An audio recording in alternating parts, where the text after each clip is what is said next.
just keep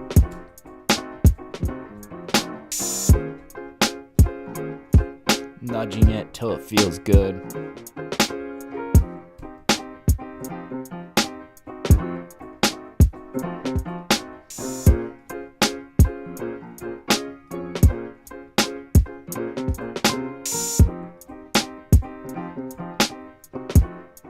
I don't know, we could keep shifting it up.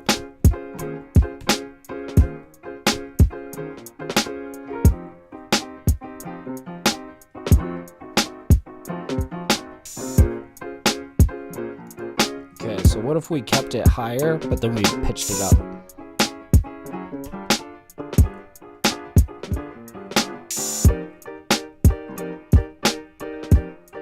Woo!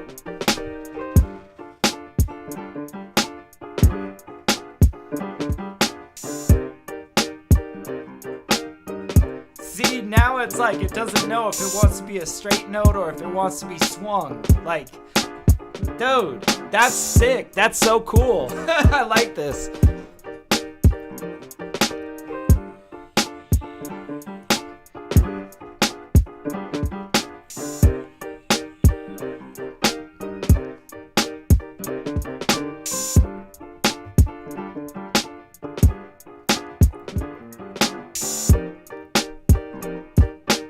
All right, let's get our bass out. Let's get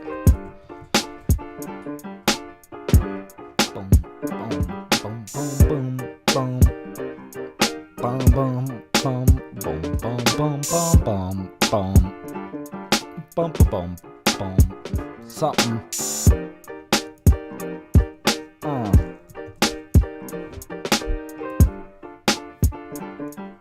Yeah.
go.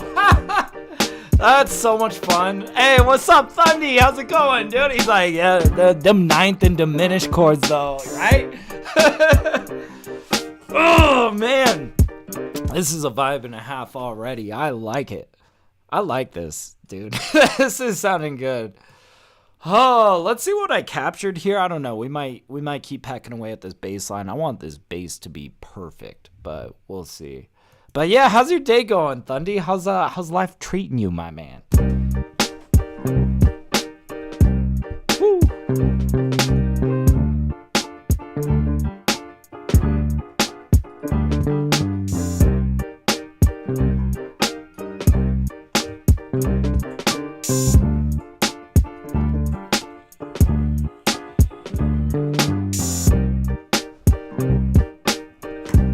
Okay, let's like honestly, this is like pretty much there. I want to like nudge this right into place.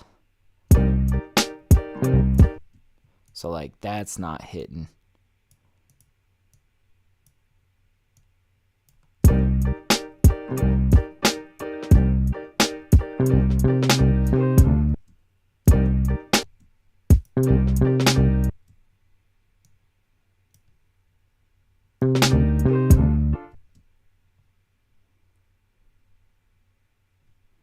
I don't know, this transition right here ain't quite hitting right, you know?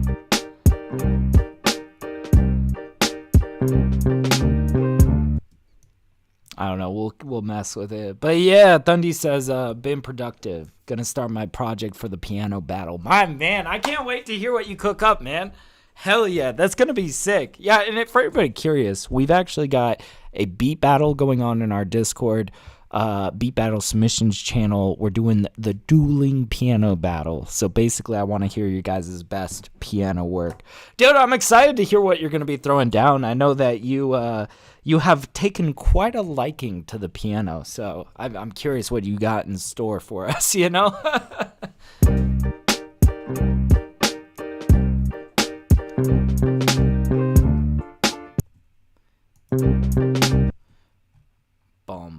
Bum. You see, so like I feel like we could do something more interesting here. Maybe this little like walk up.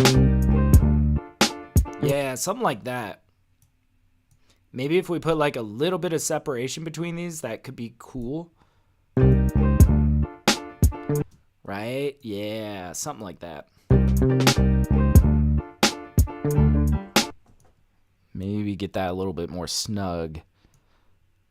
There we go. We're just kind of nudging it. Woo.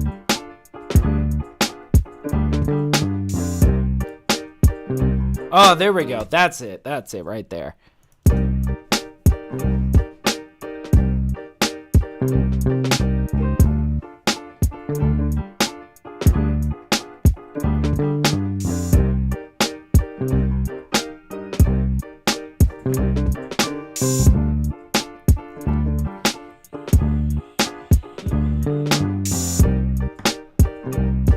Dude, this is sounding so cool.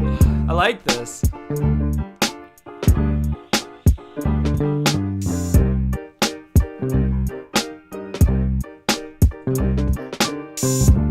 Man, this track is so tough. Like, this is like some real, like, I'm on my business shit today. Okay, but I do still feel like there are ways that this could be tighter, like this note right over here. Like, what are we doing here, man? What are we doing here? Let's get this feeling a little bit more snug.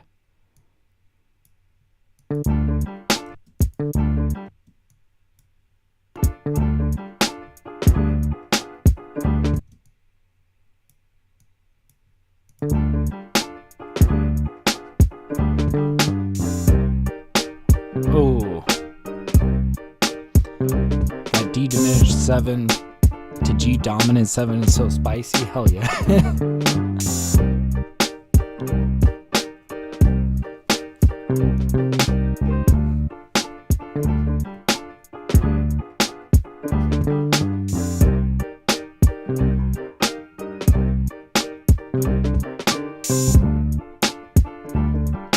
let's get this bass feeling a little bit more, you know, we want more like body to it.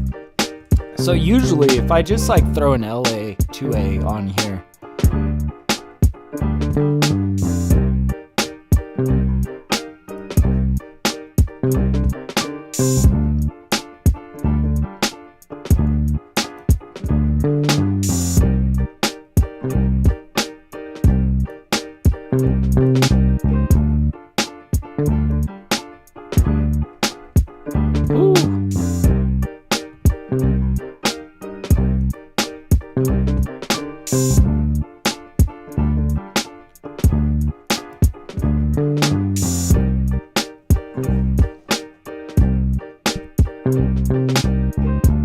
okay, and I think we're gonna maybe like, I'm kind of thinking a little bit of radiator on this to give it a little bit more like drive to it. Might slip this in before the compression. I want to hear it before and after compressor.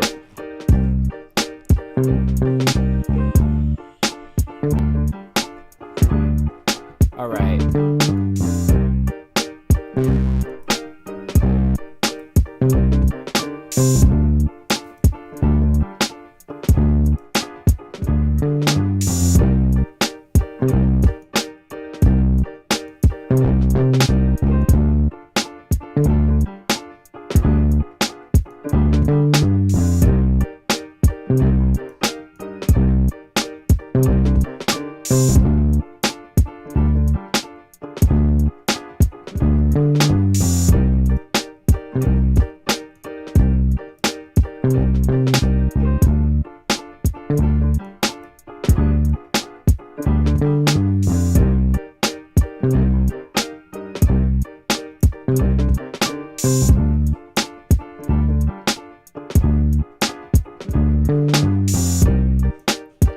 We're getting there. We're getting there. A little bit closer.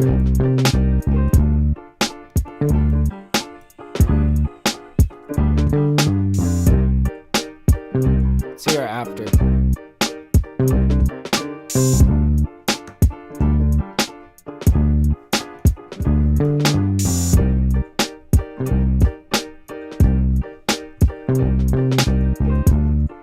And we're gonna bust out an EQ, and I always like to do, if I'm doing any additive EQs, I do it after the compression.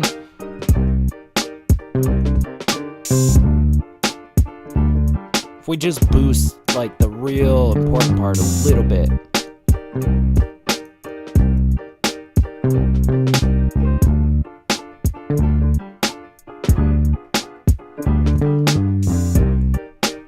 There we go. But yeah, I gotta go get started. Yeah, have a good one, dude. I'll see you around, man.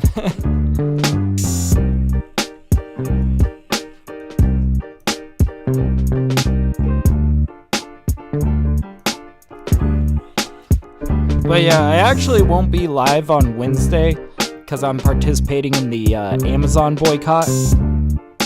So I'm gonna be taking a week off Twitch, but we're still going hard here on YouTube. So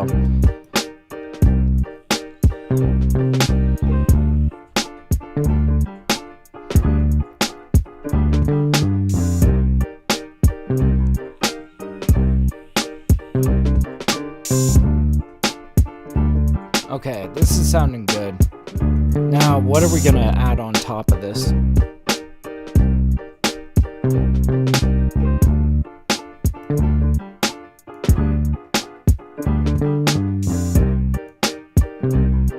This radiator might actually be a little bit too much.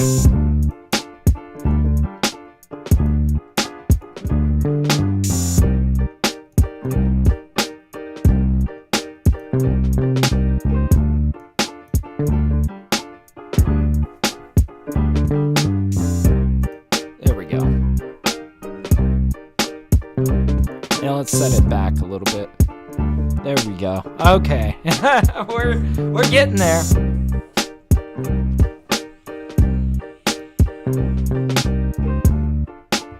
All right. Now I feel like there's a couple of sound selections that could go hard here. maybe some organ, maybe a little bit of guitar blips and whatnot.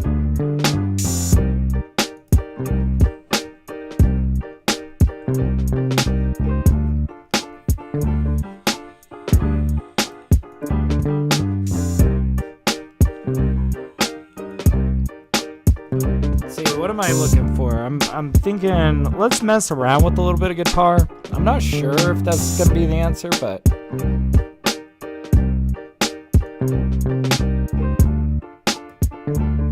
let's get our MIDI track out.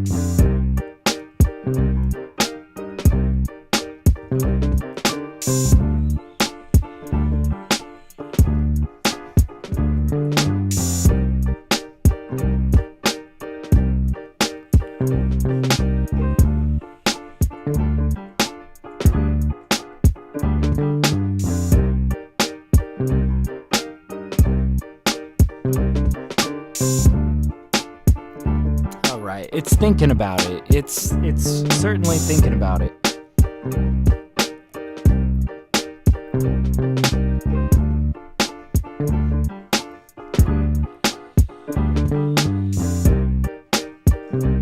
All right.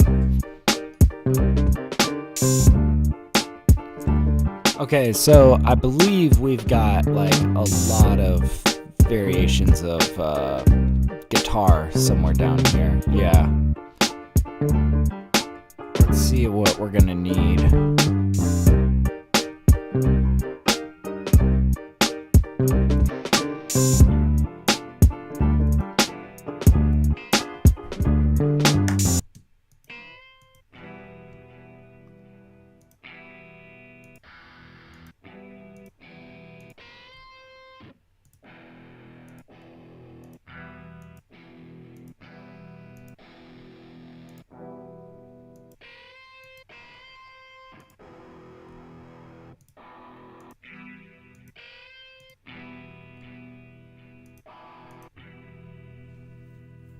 So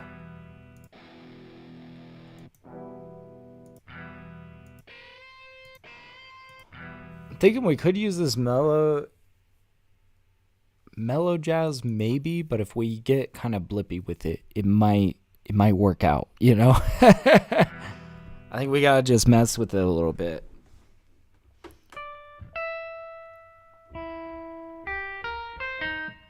Okay. Now, and I think that there's a way to do chords.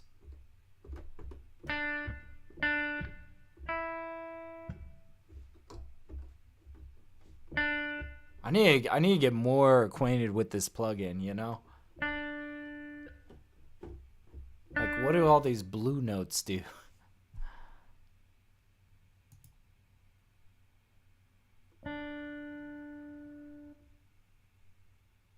So, like, if I hold down one of these.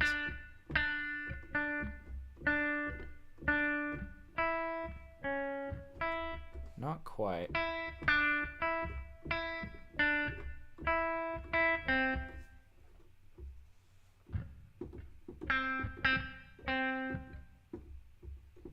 See, there's like all sorts of stuff that these other notes do.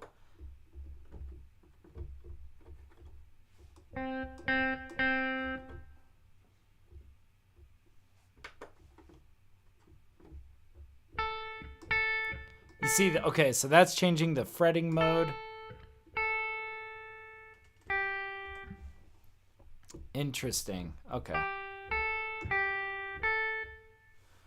All right, but let's go over to strumming. Strumming mode. Is there a way to do this?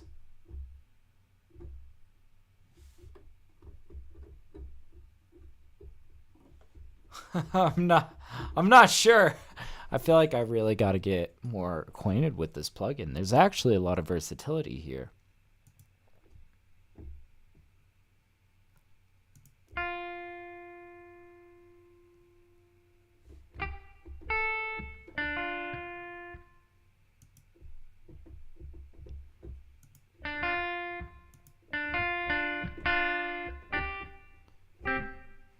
Okay, well that would give me...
That's weird. I feel like I'm not hitting this top note in the... Okay, so I feel like it's only giving me like...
Maybe.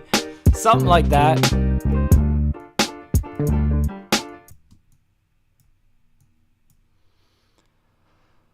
Let's see what we got here.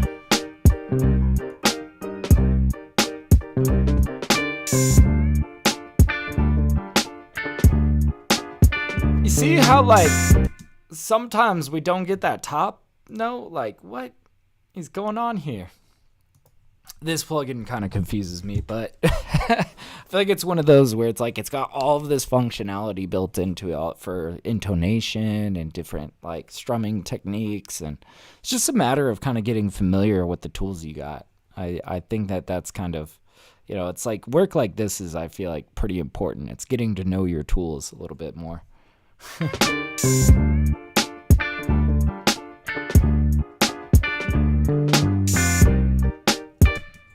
But I do like that. Like, there is, like, kind of some appealing variation in there, you know, that is sounding pretty cool. Let's hear this one. So that one I did on the downbeats.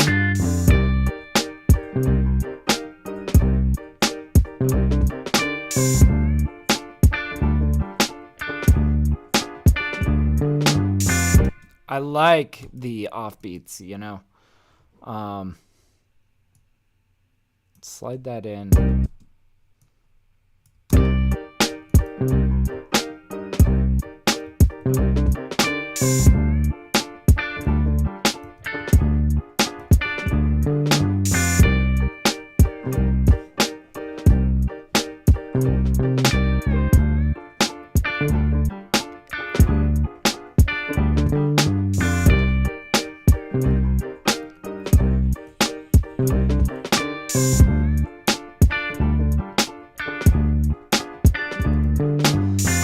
try a certain reverb on this.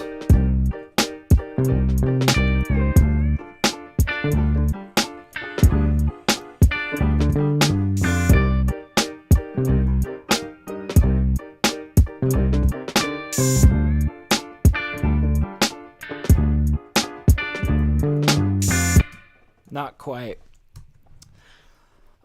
What kind of reverb do I want on this? There is one that I feel like I grab every time for this guitar, and it does sound like awesome. So we might go with that. It's this one that's kind of this vintage verb. It kind of has a little bit of chorus on the reverb, which is interesting, very cool. Let's see, it's in Guitar Rig 6 Effects. Which one is it? Yeah. Guitar Rig 6 Effects. Let's mess with it. Oh, man. This is a cool track. I'm not going to lie. I'm kind of experimenting here, just kind of having fun with it, you know?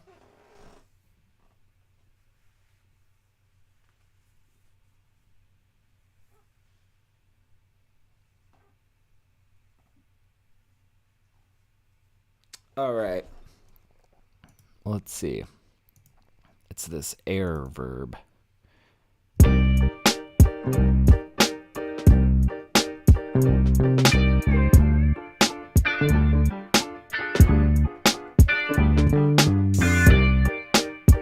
Okay, this is pretty cool.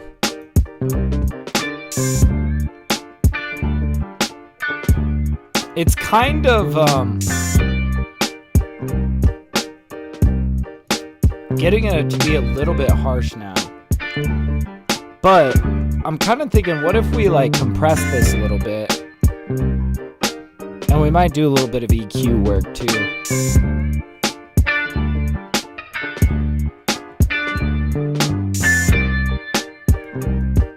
Yeah, I kind of want to like normalize the volume of this a little bit.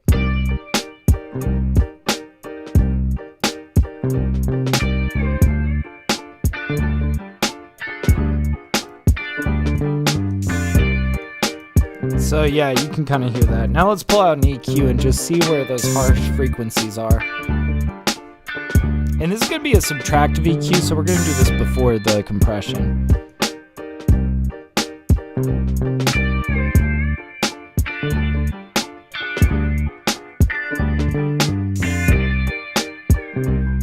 It's like right here at around 2-3K.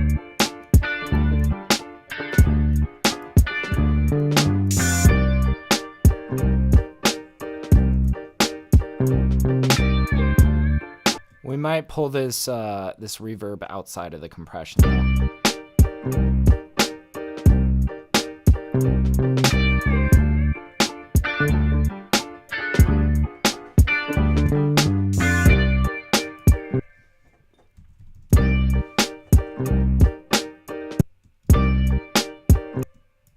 I don't know though.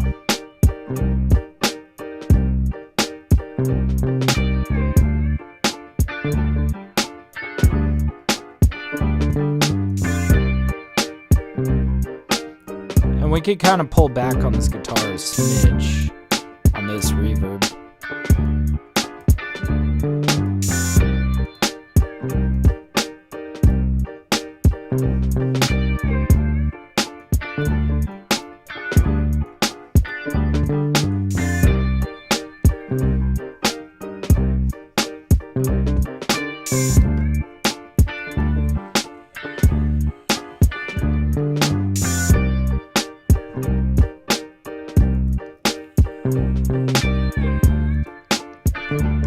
All right.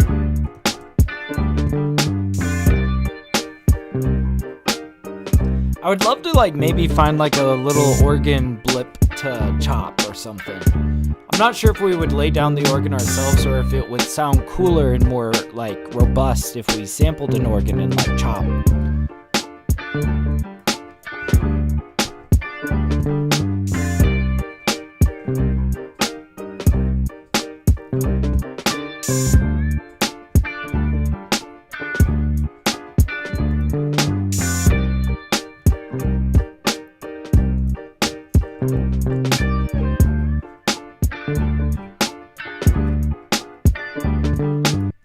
Okay, and let's see. We can...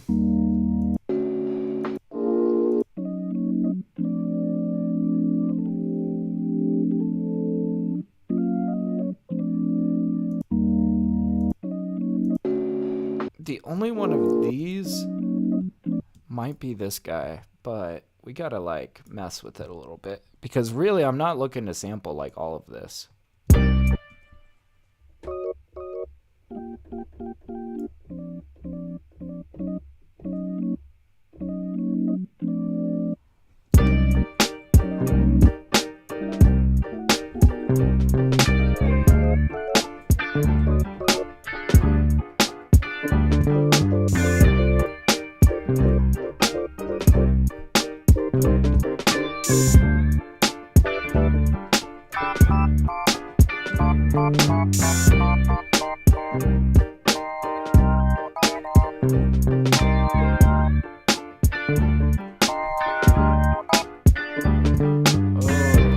I kind of got an idea here.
Like literally, and I'm really thinking we'll keep it super sparse.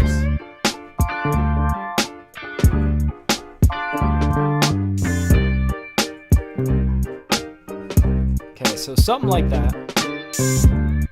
Now let's bust out an EQ. Like, what if I chopped out most of the lower chords here, and we get more of that melody? Yeah, so what if I really did do it something kind of crazy here?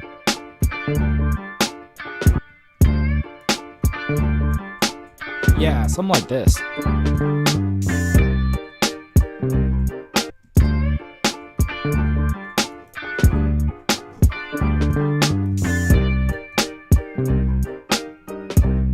Maybe like one like little synth layer.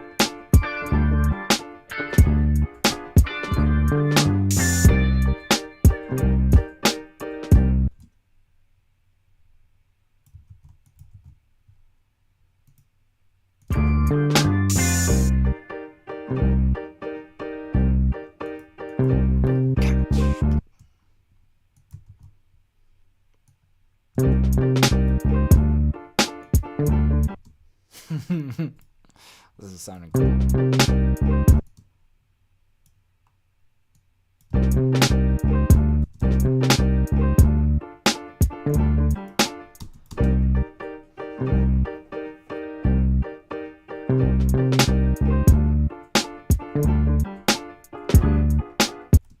Okay, and yeah, you know, these drums are sounding quite dry. We might kind of do something about that.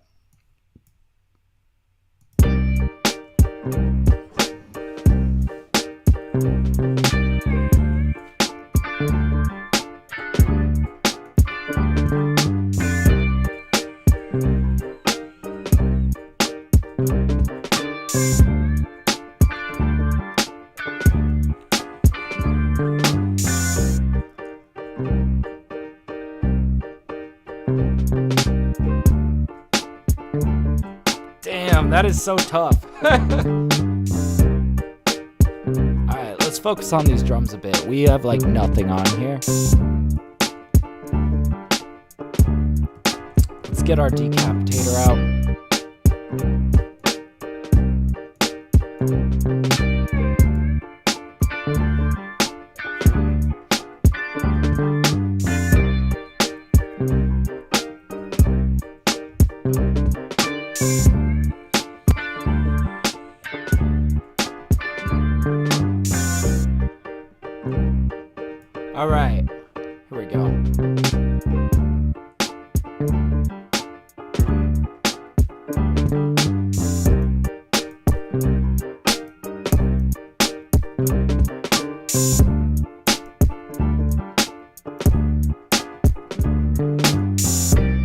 Some of these highs are sounding a little harsh, and sometimes I think it's cooler to anyways to just like cut out the highs.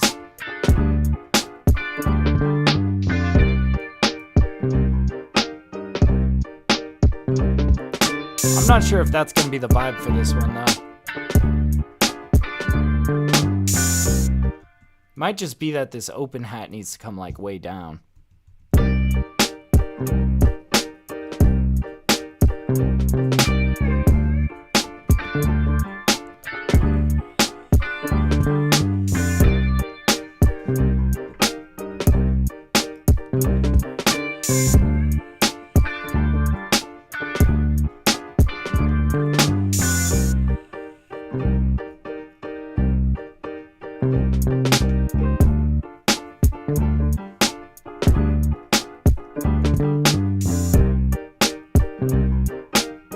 You know, sometimes what helps when processing is if you just kind of switch around the gain staging of things. Like, if this snare comes down, our kick could be louder, you know?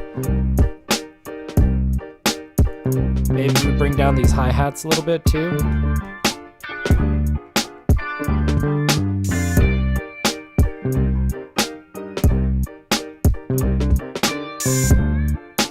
That's good. That's cool.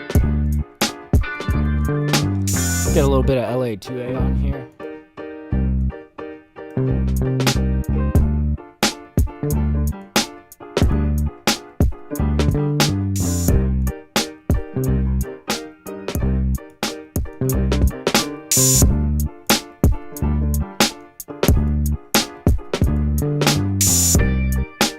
Yeah, that hi-hat is just way too much.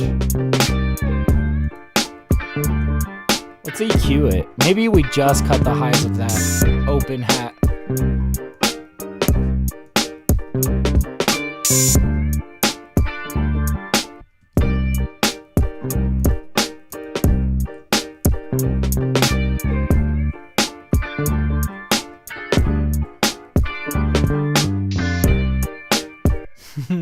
Something like this.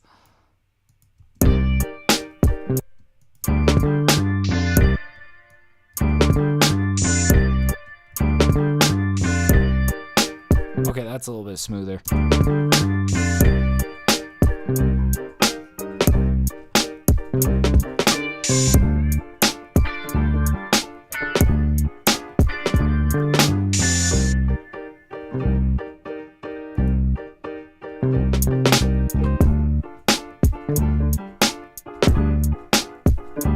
Oh, this is so good. Let's just start keep playing. Let's just keep pulling out instruments here.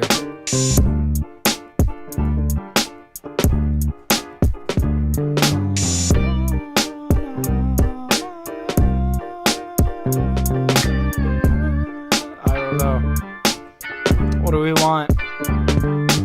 Oh, you know what? If I could chop a vocal over this, that would be kind of cool. If I had like a soul vocal, something cool.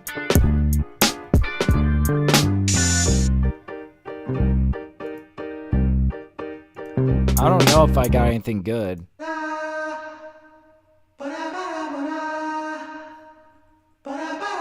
Maybe.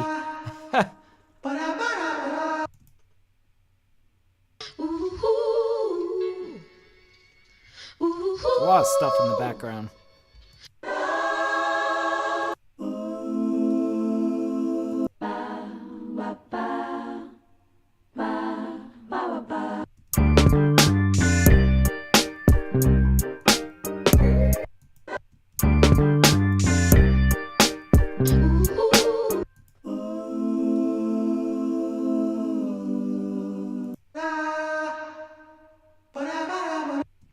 Okay, we gotta just start messing with some of this.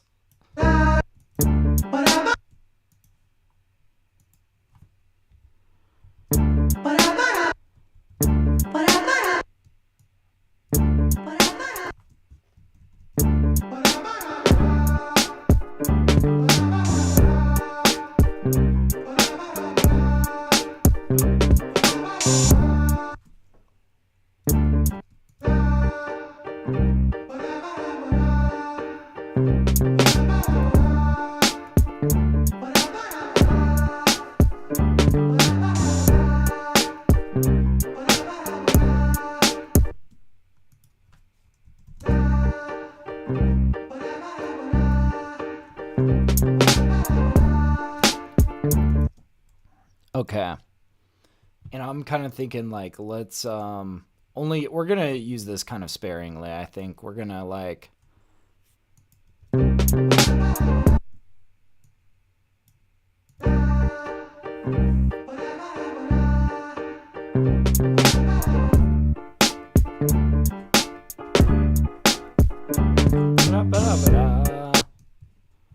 So yeah, like really we could kind of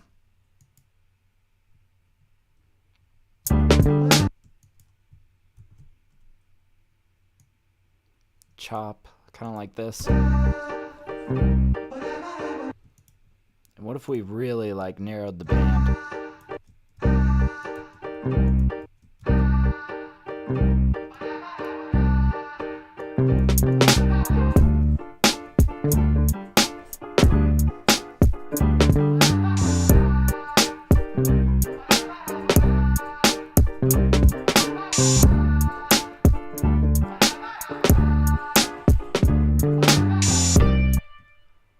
Okay, I want to do one thing here. I want to chop that, bring this over.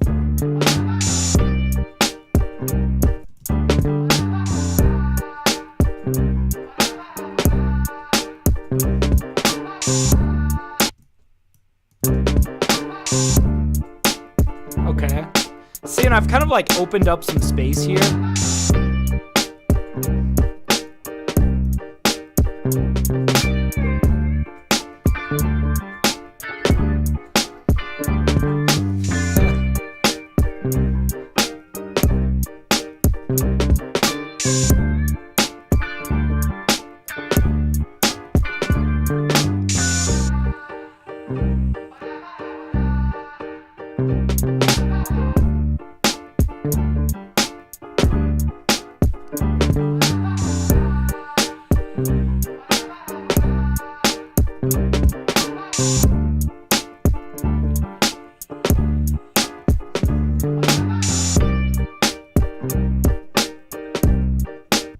So I'm thinking we could come back in over here, but maybe with one more layer.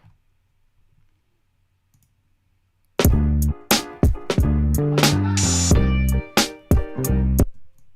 what if we like dropped out drums, like just for...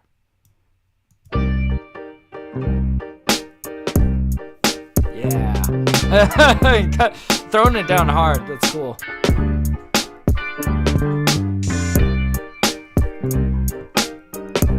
Okay, and yeah, I feel like this needs one more layer over here that we didn't have over here. We could kind of get a little bit solo-y with it, kind of throw them back into another one of these guys, but we'll do something different than like this right here. It'll be good. What's up, Ken? How's it going, dude? How's it going, man? Oh. All right. So, kind of thinking, like, what do we want to bring in?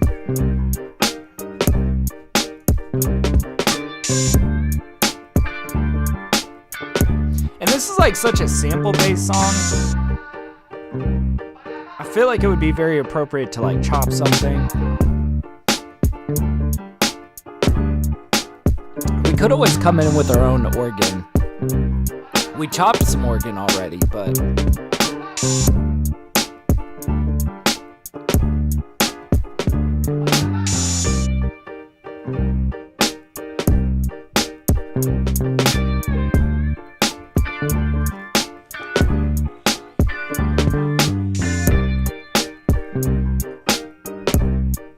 I feel like this is where like trumpet could sound amazing. Let's go digging. We'll see kind of like, I don't know what we can dig up here. We'll see. But yeah, Ken says Ableton is so powerful and has great sounds, but the workflow is so complicated. Really? You know, I might be like pretty numb to it because I've just been like living inside of Ableton for like well over a decade at this point.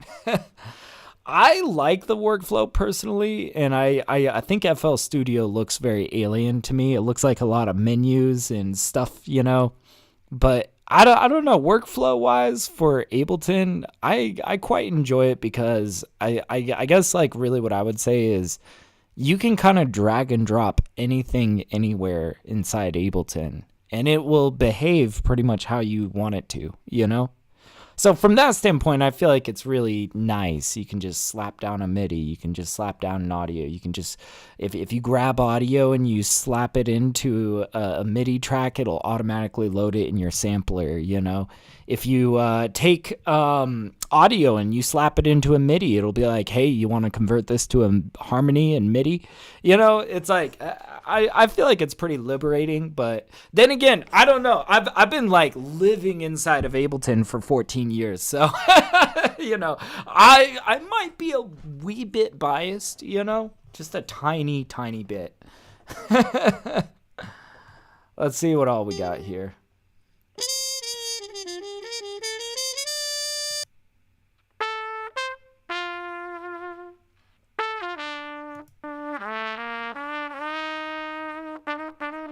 So we're trying to find something for like,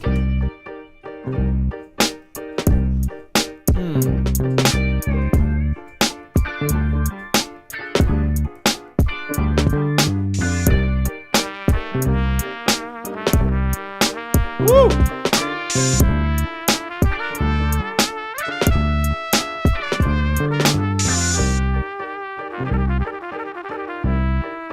Oh, wait a minute.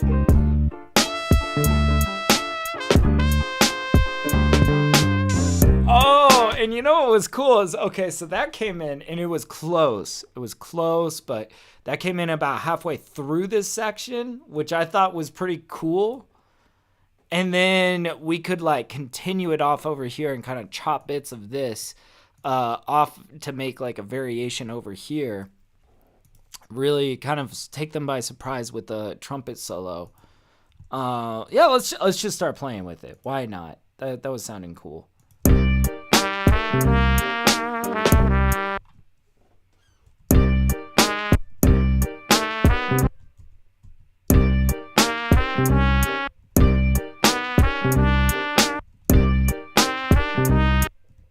Okay, so really,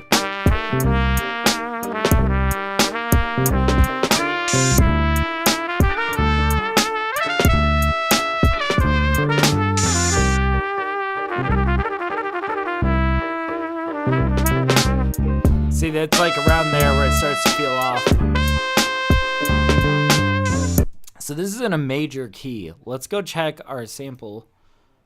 See what we're in here. This is a minor key. So this might not work out in the way that we want it to, but we could kind of chop it apart. And, you know, we may as well try for it. Is kind of see where are the areas where it feels like it gets off. So, and this is, so this is B flat major, and our sample is F minor. Let me just Google real quick. I'm going to look at what is the, let's see, F minor relative major. Let's see what it is. A flat major. So if we pitch this down by 2, this might fit a little bit better. We'll see. Or it could sound like garbage and I might not know what I'm doing here. We'll see.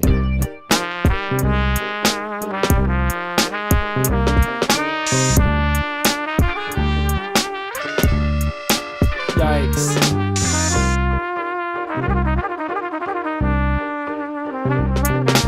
Okay, so that section sounds way better. Okay. I'm starting to see where we are going with this. Oh, we're making it happen. What's up, PBster? How's it going, dude? How's it going? You got here just in time to watch me tediously pick apart this trumpet solo. Let's see where we're at here. Okay, so this is not going to fly, right? This beginning section. But the problem area where we had it over here, this sounded much better pitched down 2 steps. So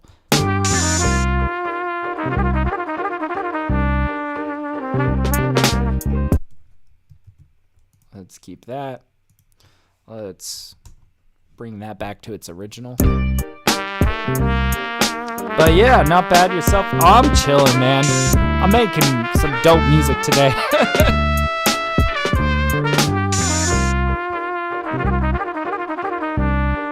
Okay, so that's where we hit the, yeah. All right, I want to back us out a little bit and just hear this. Make sure that we're, you know, like the arrangement wise, this is going to make sense. But yeah, I see Ken saying, I've been online on BandLab and I couldn't be happier. Hey, there you go, man. If it works, it works. I feel like it like, in this day and age, you should just make music on whatever the hell, you know, is comfortable for you. You know? But yeah, that's awesome. Sound good. Thank you, man.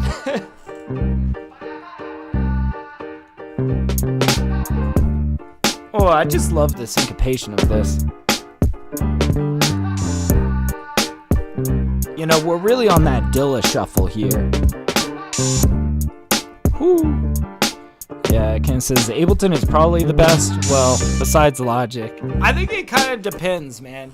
I think it really depends on what you're trying to do. I think that if you are a mix engineer, Logic might be better. If you are a producer, Ableton might be better.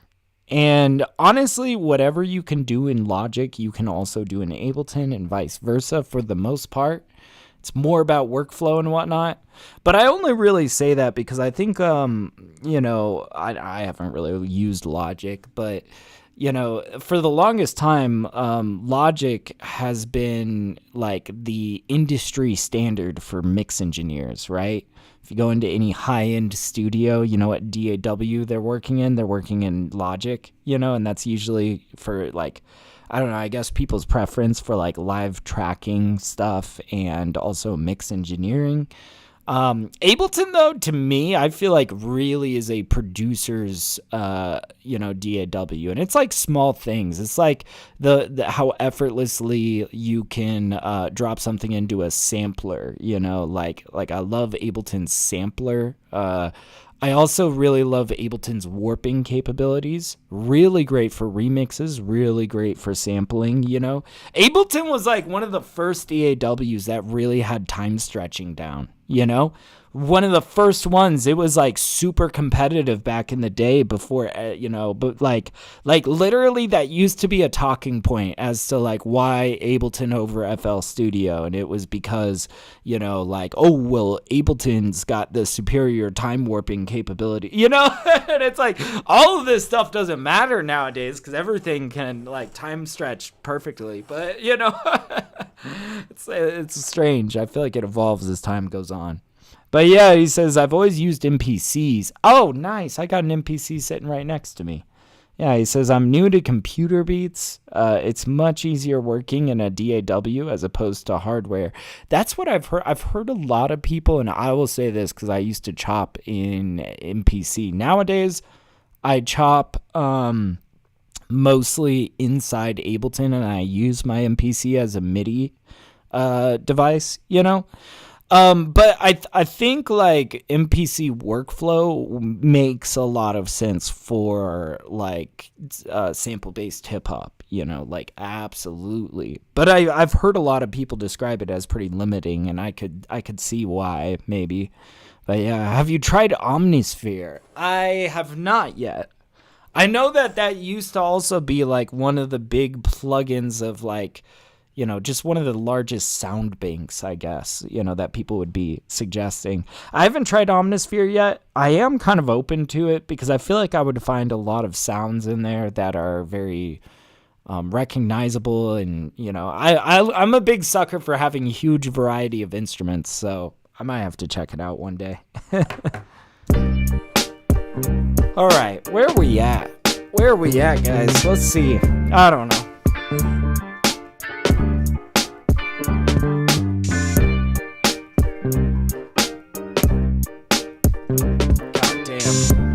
Track is like such a vibe. I'm gonna have to do something about those highs in the drums though.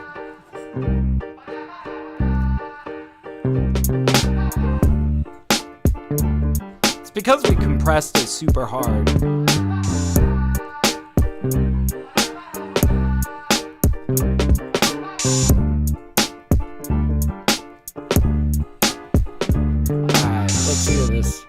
Yeah,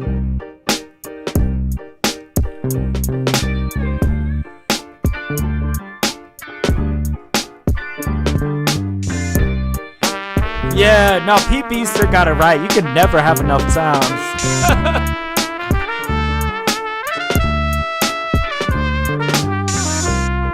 I feel like over the years I've collected so many VSTs, and any time that I'm like, oh, I want more instruments, I want more sounds, I realize like I haven't explored what I've got. Like, you know, I'm still wrapping my mind, I'm still familiarizing myself with X-Band, which I got like 3 years ago. You know, like there's still so much stuff in my DAWs that I've just always had on deck that I'm still like finding new things in it, you know.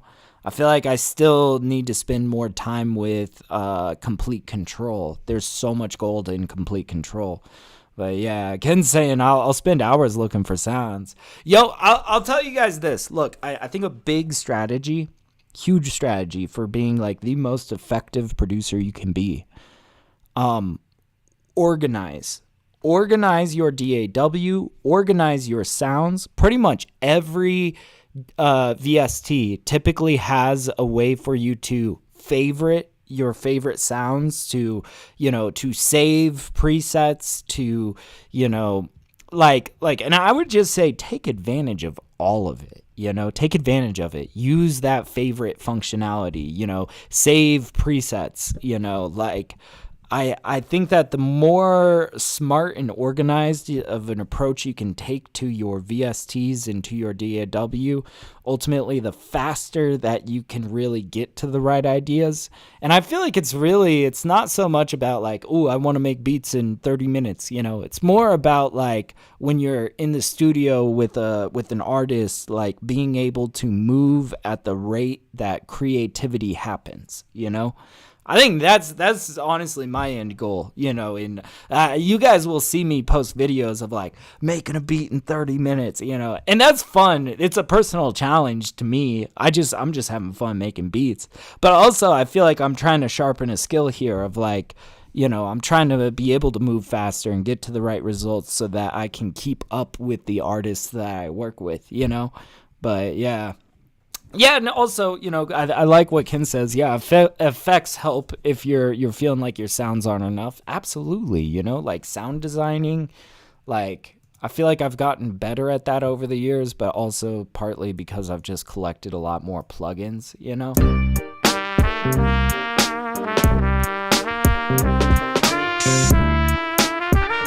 Okay, there's a note in there that I'm not super jazzed about. Let's add some reverb to this, though.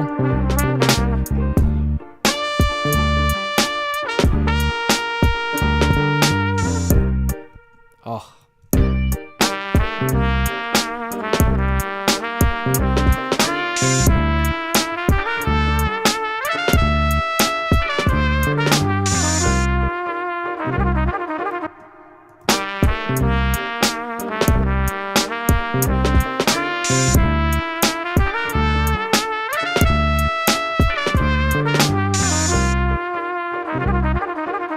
Actually, the more I'm listening to this back, the more I'm like agreeing with these notes, you know.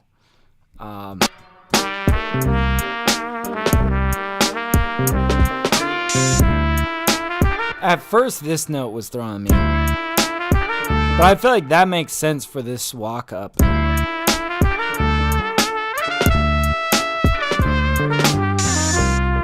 then I like when we switch over here. Okay, we're good. But yeah, PBster's saying, right, having a more efficient workflow. I gotta favorite sounds more. Absolutely. Same here. I need to take my own advice. I'm not gonna lie. I'm telling you guys the advice that I'm trying to like change about my own habits, honestly. You know?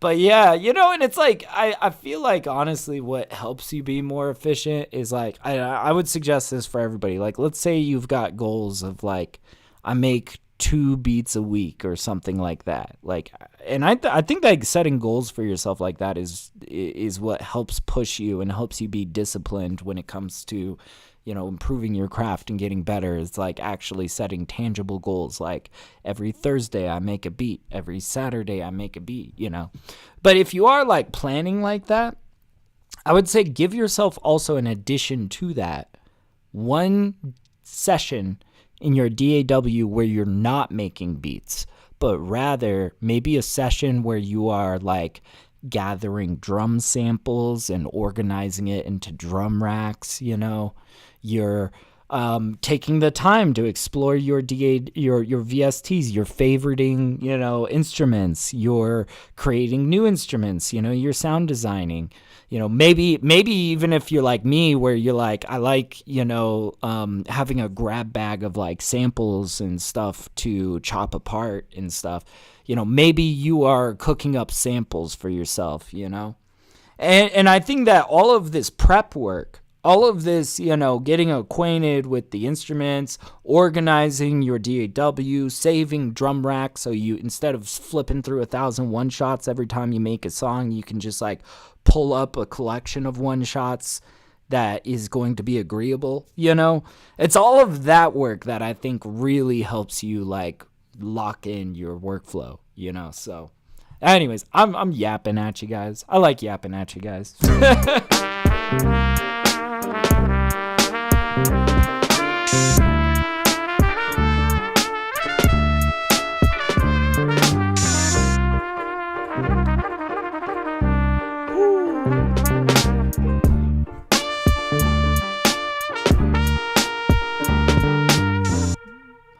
Bum, bum, bum. Something like that.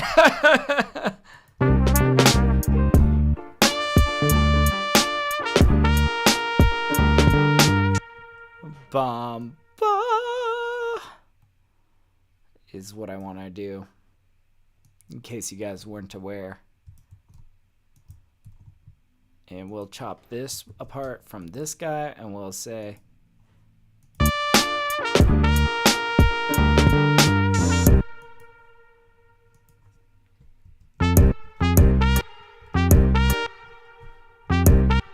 bum, ba.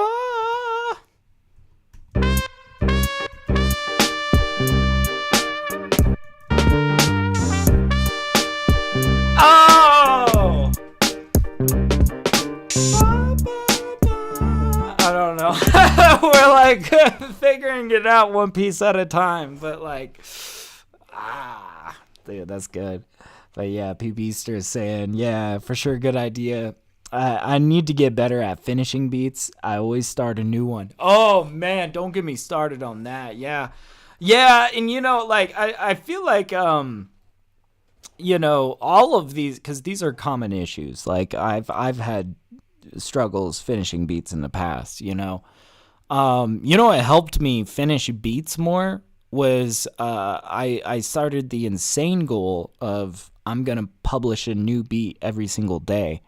And then it's like, I don't know, once I committed to that workflow of like, I'm going to produce, mix, and master and publish a new beat every single day of my life, suddenly I didn't have the freedom to just get up and walk away from my beat and listen to a demo and ponder it for a week. It's like, no, you got work to do. Sit your butt down and finish that bass line, man.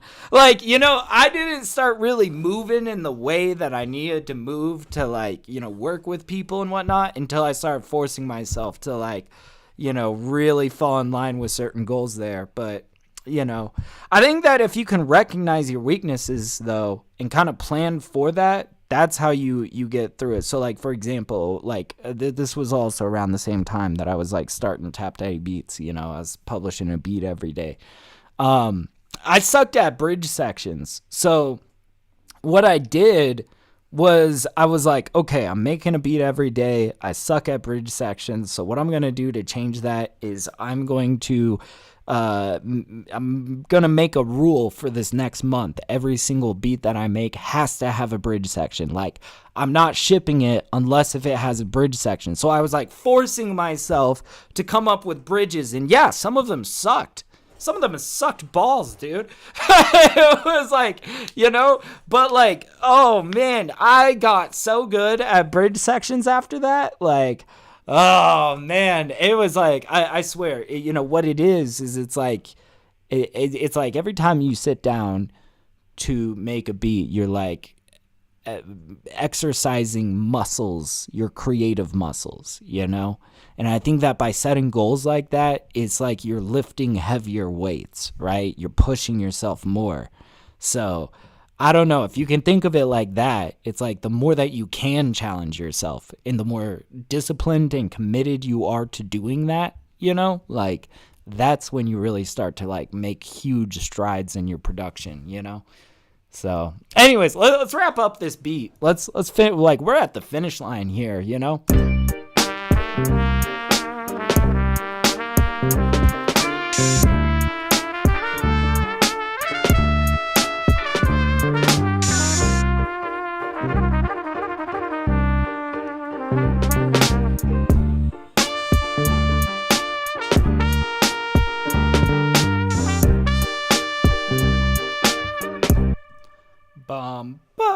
Maybe we go higher.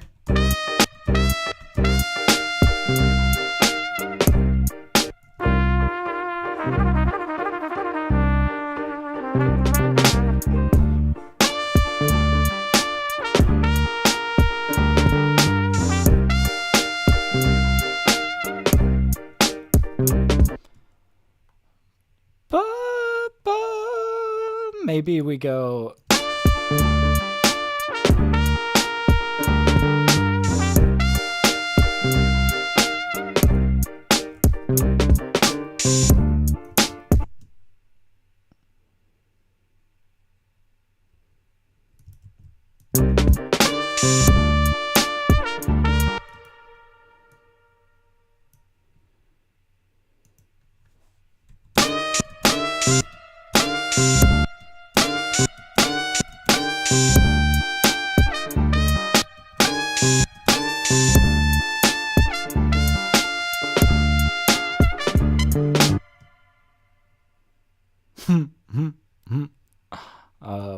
Should we scream it at the end? Should we just like absolutely scream right here with this note? Let's try it. Let's try it. Fuck it. We heard the first bit of this. Oh my god, we are getting so up there.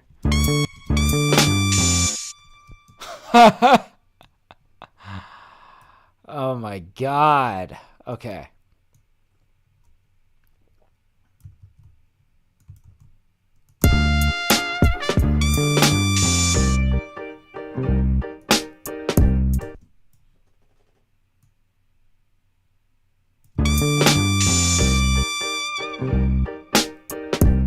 Oh!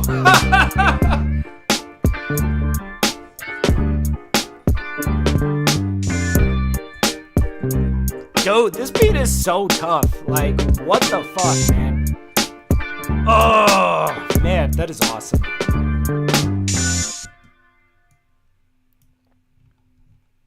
All right. We need to hear this back, but I think really what we're going to do now is we're going to like maybe take this right here and we're going to fade like right about here. Just something like this. Let's hear this back and kind of see where we're at. I don't know if we're finished yet, but let's see if we like it.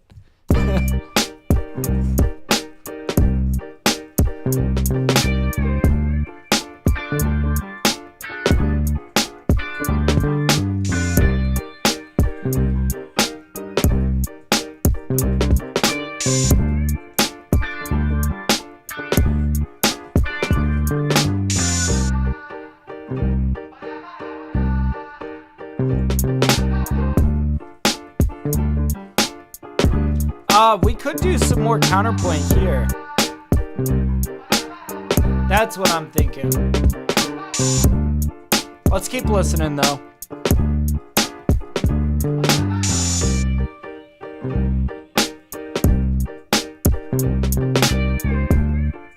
God, I can't wait till I get this mixed. This is gonna be a cool one.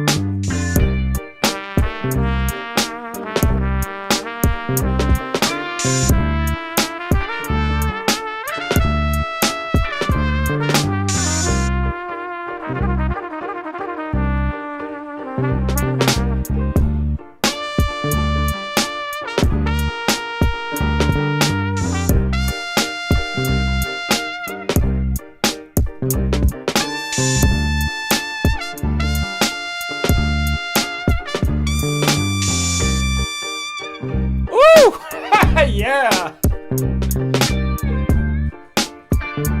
Okay. Yeah, I think really what we want to focus on is just like, let's get a little counterpoint for this guy.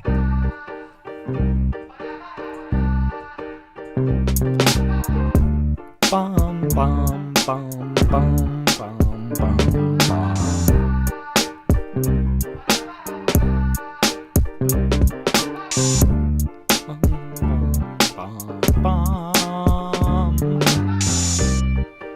I'm not sure what kind of instrument I want there, though.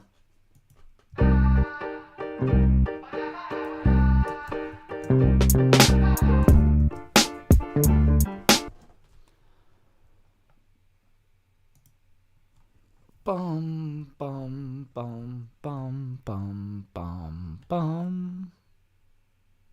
What if we like used like bells or something?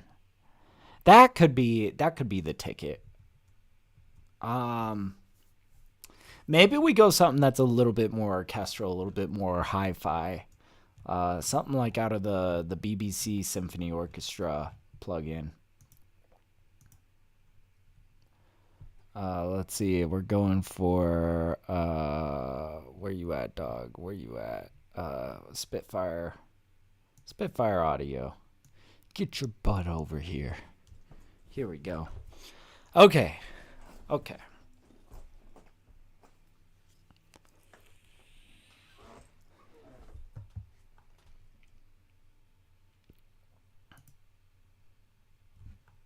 Like something like a glockenspiel.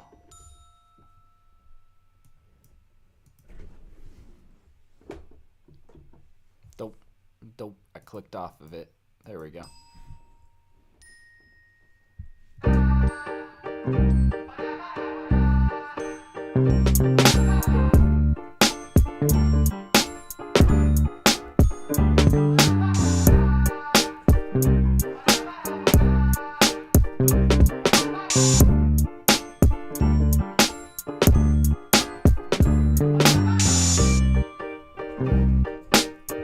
Oh, yeah, okay.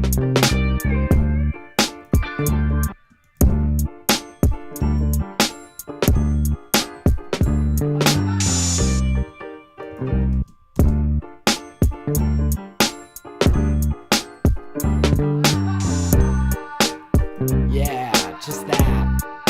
Oh, that's slick.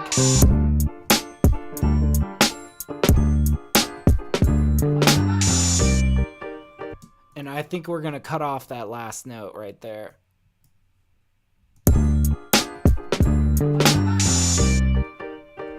Yeah, okay.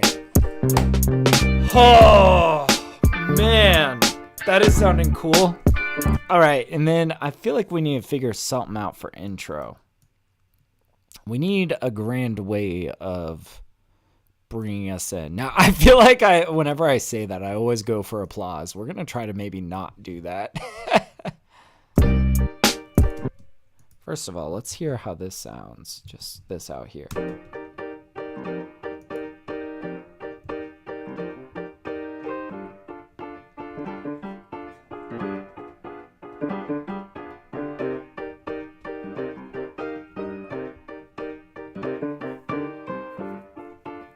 We could also like get that bass line in there. I'm just curious, how would this sound out here with it?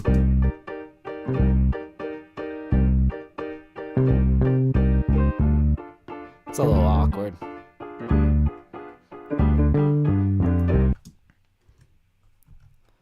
If we took these guys.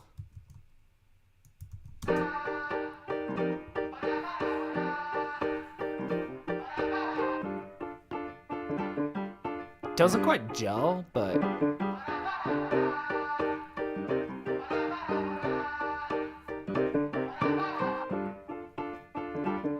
we could make it gel maybe.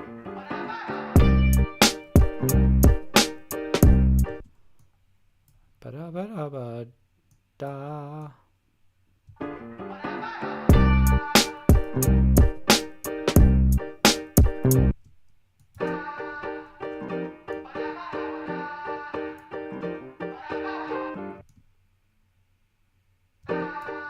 Okay, so we might just make this gel by like not chopping it like we did during the track, right?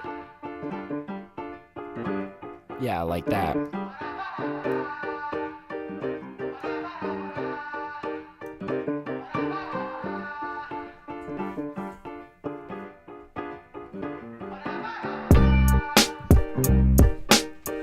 Woo! Yeah, okay. Guys, I think we got a beat here. Oh, man, dude.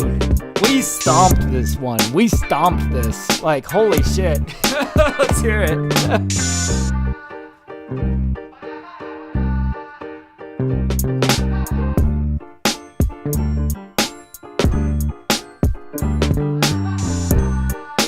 Dude.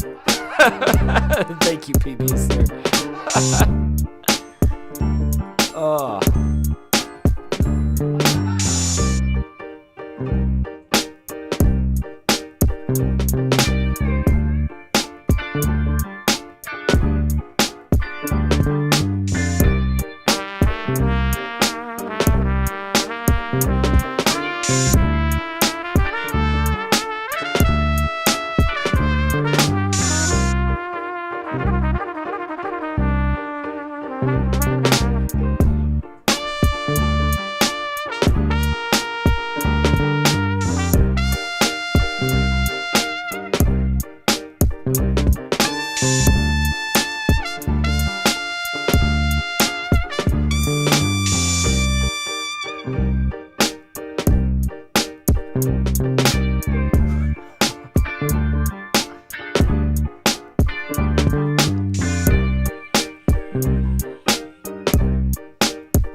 Okay, wow. We should probably save that, shouldn't we? Let's call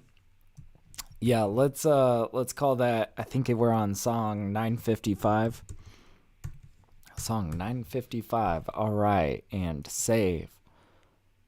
Cool. Awesome.